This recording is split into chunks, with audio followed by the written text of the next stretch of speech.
comment se termine une tendance de manière générale? La réponse tout de suite.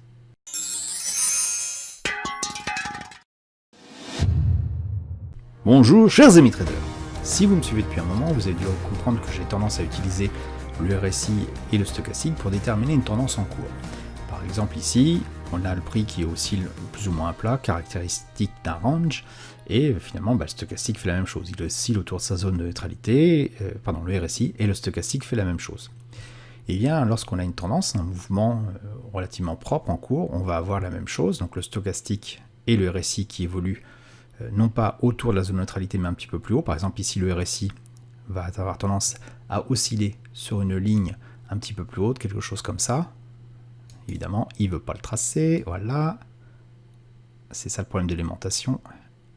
Voilà, le RSI évolue autour de cette zone-là, donc finalement la zone médiane est au-dessus des 50, ce qui signifie que finalement on a quelque chose en tendance haussière.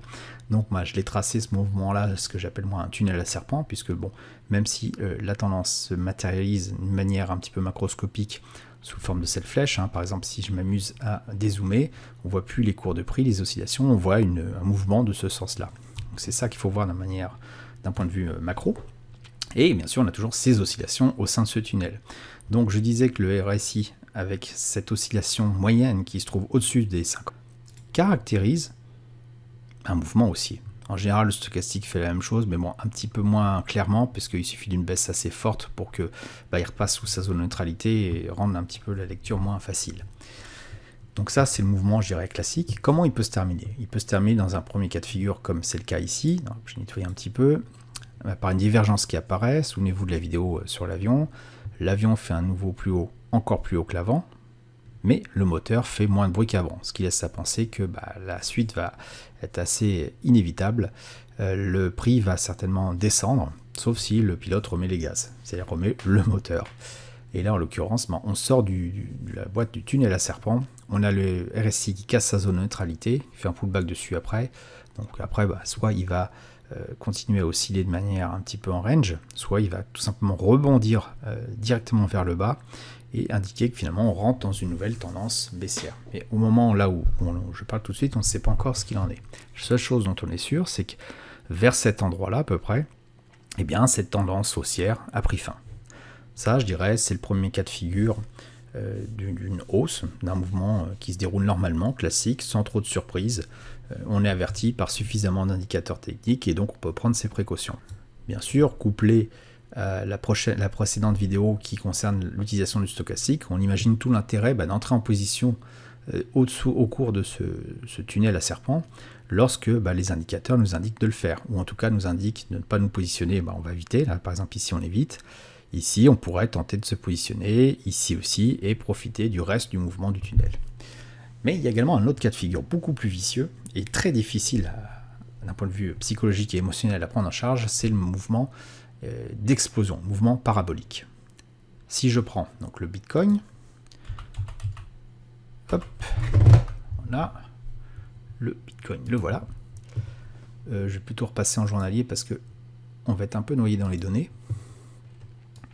Et je reprends, voilà, j'ai déjà dessiné les graphiques, les rectangles, je reprends ce qui s'est passé vers la fin de l'année 2018 lorsqu'il y a eu l'explosion du Bitcoin. Avant que cette phase d'explosion arrive, on avait le cas de figure qu'on vient de voir juste à l'instant, à savoir un tunnel relativement propre, facile à lire autant sur le RSI que sur le prix lui-même. Il se trouve qu'à un moment donné, ce tunnel s'est cassé non pas vers le bas, indiquant un arrêt du mouvement, mais tout simplement est sorti par le haut, indiquant une amplification du mouvement. Alors au niveau RSI, c'est pas facile à voir. Au niveau stochastique, ça se caractérise par finalement quelque chose qui est au taquet. Le niveau à bulle, je vous invite à revoir la vidéo là-dessus, le niveau à bulle est coincé en haut et on voit pratiquement plus d'oscillation, ce qui laisse à penser effectivement que d'un point de vue pilotage pur, si on considère que c'est un avion, eh bien le manche à balai est orienté vraiment vers le haut pour pousser l'avion et que le pilote pour l'instant n'a pas l'intention de redescendre. Donc, tant qu'il y a du mouvement, tant que le moteur marche, l'avion va prendre de l'altitude, mais à un moment donné, s'il n'y a plus de patates, s'il n'y a plus de puissance niveau moteur et que les ailerons, la partie profondeur de l'avion reste orientée vers la hausse, l'avion va tout simplement décrocher et se casser la figure. Donc là on l'a vu, première cassure du tunnel initial à serpent, donc on peut en dessiner un deuxième, puis une troisième cassure qui intervient donc à peu près ici. Donc là, en fait, on est en mouvement parabolique. On n'a plus une rectangle, mais tout simplement quelque chose d'un peu plus, un mouvement parabolique, tout simplement. Et puis on voit les bougies qui explosent. C'est-à-dire que là, il y a de plus en plus d'investisseurs qui se disent « Ouais, je suis en train de rater le marché, le train, je le prends en marche. » Tout le monde se met à acheter là. En général, c'est là que les institutionnels d'ailleurs se mettent à vendre parce qu'ils prennent leurs bénéfices. Et c'est effectivement là où moi je recommande de sortir.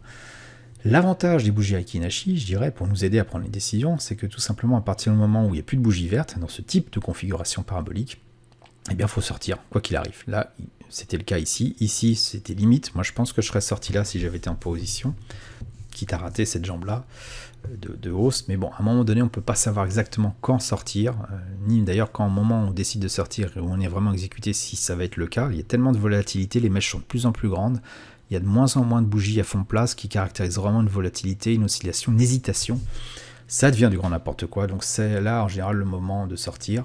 Si on ne le fait pas, c'est extrêmement brutal. On peut reperdre pratiquement, là c'était le cas ici, on a reperdu en l'espace de quelques jours, une semaine, on a perdu près de 45% de la valeur du Bitcoin. C'est énorme. Donc savoir sortir au bon moment, ou en tout cas éviter d'attendre trop longtemps et de sortir au pire moment me paraît extrêmement important.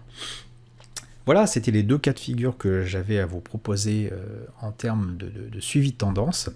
Donc soit la cassure classique par le bas, propre, facile à lire, avec des signes avant-coureurs de divergence, soit la courbe exponentielle parabolique. Bon là il se trouve qu'il y avait une divergence, mais souvent il n'y en aura pas. Et on sait que c'est la fin, tout simplement, lorsque on arrive à des bougies extrêmement grandes, une forte volatilité. Et au niveau Aiki Nashi, dès qu'on a une bougie qui va dans l'autre sens, on sait que c'est le moment de sortir.